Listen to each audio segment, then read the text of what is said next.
Syndicate ওখানে কাজ করে। আসল যারা পাওয়ার তারা পায় না, শুধু তারা কেঁদে বেড়ায়, কাঁদতে কাঁদতে এদের জনম যাবে যতদিন পর্যন্ত আল্লাহর কোরআন প্রতিষ্ঠিত না হবে। জোরে বলেন ঠিক কিনা, আরো জোরে বলেন ঠিক কিনা। অত সহজ নয় মিয়া।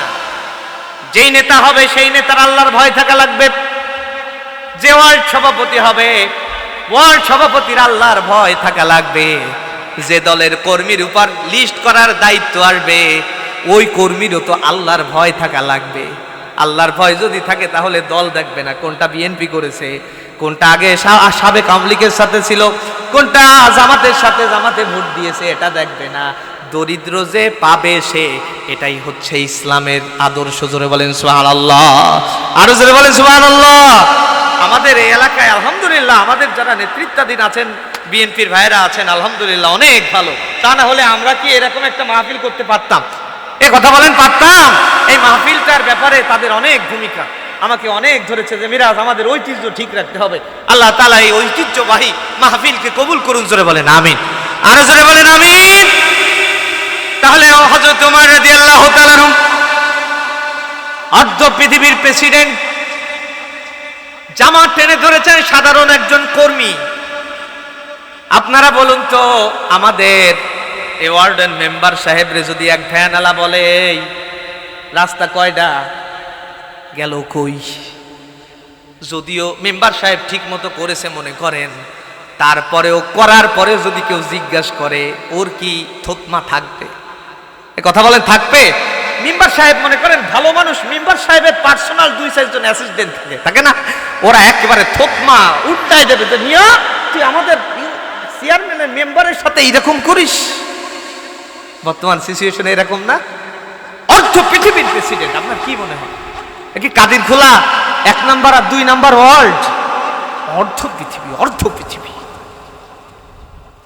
হযরত ওমর রাদিয়াল্লাহু তাআলা সেই পৃথিবীর প্রেসিডেন্ট জামাতে ধরেছেন, তাকিয়ে দেখেন সাধারণ নাগরিক। বলছে আমিরুল মুমিনিন খবরদার, মেম্বারের দিকে আগে হাঁটবেন না, কথার জবাব চাই তারপরে নামাজ। আপনার পিছনে নামাজ পড়বো ঠিকই, আপনি চোর কিনে এটা আগে যাচাই করা লাগবে। আল্লাহু আকবার বলেন। আমিরুল মুমিনিন খলিফাতুল মুসলিমিন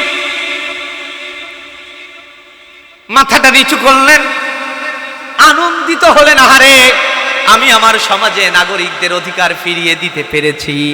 সাধারণ নাগরিক আমার কাছে জিজ্ঞাসা করে আমি এই জামা কোথায় পেলাম? জোরে বলেন সুবহানাল্লাহ।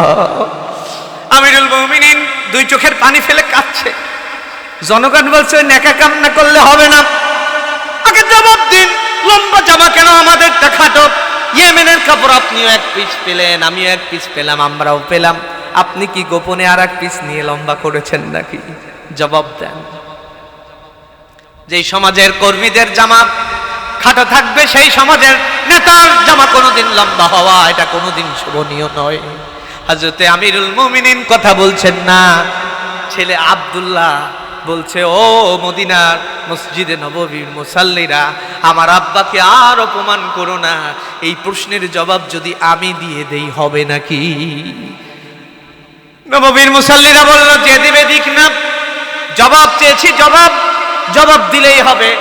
আব্দুল্লাহ ডেকে বলছে ও মসজিদে নববীর মুসাল্লিরা শোনো, ও মদিনার মুসাল্লিরা শোনো, এই যে জামাটা ইয়েমেন থেকে আমার আব্বা 1 টুকরা পেয়েছিল, আমিও 1 টুকরা পেয়েছিলাম নাগরিক হিসেবে। আমি যখন দেখি বহিরাগত অন্যান্য দেশ থেকে আমিরুল মুমিনিন খলিফাতুল মুসলিমিনকে দেখতে আসে মানুষ, আসার পরে আমার আব্বার গায়ে ছেঁড়া তেনা যুক্ত তেনা ছেঁড়া কাপড় দেখে দেখে মানুষেরা দূর থেকে উপহাস করে, দেখো অর্ধ পৃথিবীর প্রেসিডেন্ট পাগলের মতো চলে। তোমাদের কেমন লাগে জানি না, আমার কলিজার টুকা আব্বাকে যখন মানুষ এইভাবে ইশারা দিয়ে দিয়ে অপমান করে আমার কলজায় আর মানায় না। ও মদিনাবাসী শোনো, আমার আব্বা প্রেসিডেন্ট হতে পারে, কিন্তু আমার কাছে আমার পিতা সব থেকে দামি মানুষ, আমার কাছে আমার পিতা সব থেকে ভালো মানুষ, আমার কাছে আমার পিতা একজন স্বচ্ছ পিতা। সেই পিতাকে কেউ অপমান করুক এটা আমি দেখতে পারি না বলে ইয়েমেনের সেই কাপড়ের টুকরা আমিও আমার আব্বাকে দিয়ে দিয়ে একটা লম্বা জামা তৈরি করে দিয়েছি। মদিনাবাসী, এর জন্য যদি কোনো পানিশমেন্ট হয়ে থাকে, এর জন্য যদি কোনো অপরাধ হয়ে থাকে, যদি কোনো শাস্তি তোমরা নির্ধারিত করে থাকো, তাহলে আমি করেছি, আমারে তোমরা শাস্তি দাও।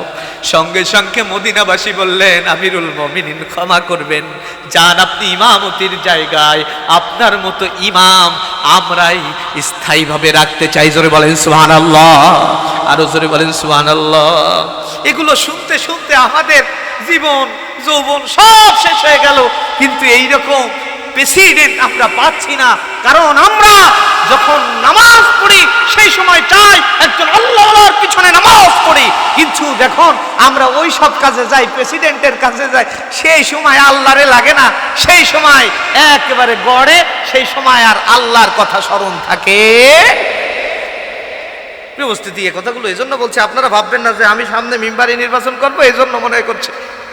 মিম্বারি নির্বাচন মিরাজ আনুষ্ঠানিকভাবে বলছে ইনশাআল্লাহ করবে, রাগ করতেছেন নাকি? তাহলে তো আর ঝামেলা নেই, অনেক সমস্যা আছে। এই কথাগুলো এই জন্য বলছি, পরকালের কথা। পরকালে যদি মুক্তি পেতে হয়, আল্লাহ তাআলা বলছেন ফাআম্মা ওয়া আম্মা মান খাফা মাকাম রাব্বিহ, যারা আল্লাহর সামনে দাঁড়ানো ভয় করলো, আল্লাহর সামনে আপনাকে আমাকে দাঁড়াতে হবে। আপনারা বলুন তো, আল্লাহর সামনে দাঁড়ালে সেই সময় আল্লাহ যদি আমাদের কাছে জিজ্ঞেস করে, আপনার আমার নাম ধরে কি নিয়ে এসেছো, আল্লাহরে কি যদি আমরা সঠিক ভালো পথে না চলতে পারি, তাহলে আমাদের ওই কবর থেকে খবর আছে না নাই? আরো জোরে বলেন, আছে না নাই? এ কথাগুলো এজন্য বলছি, দেখেন আমিরুল মুমিনিন অর্ধ পৃথিবীর প্রেসিডেন্ট হয়েও তেজস্বিতা দেখান নাই, তার কল্লা ফেলান নাই, কারণ তিনি ভয় করতেন যাকে তিনি কে। ভাইজান এখানে বসেন, মেহমানদের কষ্ট হচ্ছে, আপনাদের দুঃখ পাচ্ছেন। এ কথাগুলো এজন্য বলছি, আল্লাহ রাব্বুল আলামিন বললেন যে যারা তাগুতি করল, যারা তাগুতি করল, দুনিয়ার প্রাধান্য দিল, তারা পাবে জাহান্নাম। তাগুতি করলো ফেরাউন। তাগুতি করলো কে? ফেরাউন করলো। কেমন তাগুতি? তার কোনো অস্তিত্ব ছিল না, ফেরাউন নিজে অস্তিত্ব বানিয়ে ফেললো, বলল আনা রব্বুকুমুল আলা, আমি বড় খোদা। এজন্য যদি এই এলাকায় কেউ নিজেকে খুব বড় মনে করেন, আল্লাহর দিকে তাকিয়ে বলছি বড় মনে করা যাবে না। আমি মিরাজ মাহমুদ যেমন, আপনিও তেমন। আমার এলাকায় একজন ভ্যানওয়ালার যেমন অধিকার, আমি মিরাজ মাহমুদেরও তেমন অধিকার থাকতে হবে। জোরে বলেন ঠিক কিনা? একজন আওয়ামী লীগের সাবেক কর্মীর যে অধিকার, একজন বিএনপির কর্মীর সেই অধিকার, জামাত ইসলামের সেই অধিকার, ঠিক কিনা? কারণ আমাদের পরিচয় কি? আমি আপনাদের সম্মুখে একটা আয়াতে কারিমা, সূরা আলে ইমরানের আয়াতে কারিমা 102 নম্বর আয়াত, আল্লাহ তাআলা আমাকে আপনাকে সতর্ক করেছেন। আচ্ছা হুজুরে আনার ব্যবস্থা করে। আচ্ছা আচ্ছা, উপস্থিতি, আল্লাহ রাব্বুল আলামিন এই জন্য বললেন ফেরাউন হওয়া যাবে। ফেরাউনের আদর্শ হচ্ছে ক্ষমতা পাওয়ার পর আর কাউরে চিনবে। আমরা এরকম না হয়। আমি কথাগুলো বলছি, তাহলে দুইটা আমল। একটা আমল হচ্ছে যারা জাগতিক জীবনকে প্রাধান্য দিল, জাগতিক জীবনকে যারা প্রাধান্য দিল এবং ওয়াকারাল হায়াতাদ দুনিয়া, তাগুতি করলো, এই দুইটা কাজ যে করবে নিশ্চিত সে জাহান্নামী হবে। আর দুইটি আমল যে করতে পারবে, ও আম্মা মান খাফা, আবার শোনেন, ও আম্মা মান খাফা মাকাম রাব্বি, যে লোকটা আল্লাহর সামনে দাঁড়াতে হবে এই চিন্তা চেতনা নিয়ে চলতে পারবে, খাফা মাকাম রাব্বি, যে ভয় করবে আল্লাহর সামনে আমাকে দাঁড়াতে হবে, ওয়া নাহান নাফসা আনিল হাওয়া, এবং নফসের প্রবৃত্তি। নফসের প্রবৃত্তি জানেন? দেখবেন ওই যে গান বাজনা হয় না, কথা বলেন না কেন, গান বাজনা হয় কিনা? আমাদের সমাজে একটা আলোচিত ব্যাধি শুরু হয়েছে। এই ব্যাধির কথা না বললে আল্লাহ তাআলা কিয়ামতের দিন আমাকে ধরবেন, এতে কোনো সন্দেহ। এটা হচ্ছে যদি ছেলে মেয়ে বিয়ে দেওয়া হয় 2-3 দিন ধরে রাত দিন দিয়ে বক্স বাজানো। এটা সত্যটা মিথ্যা? এটা একটা ব্যাধি। এই ব্যাধি যারা বিএনপি ভাইরা আছেন, জামাত ইসলামের ভাইরা আছেন, সাবেক আওয়ামী লীগের ভাইরা আছেন, এই ব্যাধি যদি আপনি না কাটান, কিয়ামতের দিন আদালতে আখিরাতে আপনাদের যাদের পিতামাতা কবরে চলে গিয়েছে এরা আপনাদের নামে মামলা দায়ের করবে। কারণ তারা ওই কবরে শান্তিতে থাকতে পারে না, ওই বক্সের বাজনা তাদের অশান্তির দাবানলে দাও দাও করে যাওয়া। এদের উচিত, আমাদের যারা আলেমেরা আছেন এদের বিয়ে পড়ানো ঠিক না। কথা বুঝতে পারতেছেন? এরকম উচিত না। এই কাজ যারা করেন আমার ভাইরাই তো করেন, এই এলাকার ভাইরা করেন না।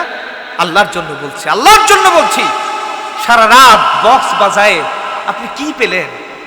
এলাকার সব ভাবিদেরকে নিয়ে, মেয়েদেরকে নিয়ে, মাদেরকে নিয়ে, বোনদেরকে নিয়ে বাইরের থেকে নাচনি এনে আপনি কি বা পেলেন? নিজের স্ত্রীটাকে অন্য মানুষদেরকে দেখালেন ওই অসরে বসে। এটা কোনোদিন ভালো লক্ষণ হতে পারে? আরো জোরে বলেন পারে? এজন্য আমি জোর দাবি জানাবো, ইমানের দিকে তাকিয়ে, পরকালের দিকে তাকিয়ে এই কাজগুলো যারা করেন আল্লাহর রাস্তায় ছেড়ে দেন। নাচা শিখেছেন, ওই নাচা শিখাটা ছেড়ে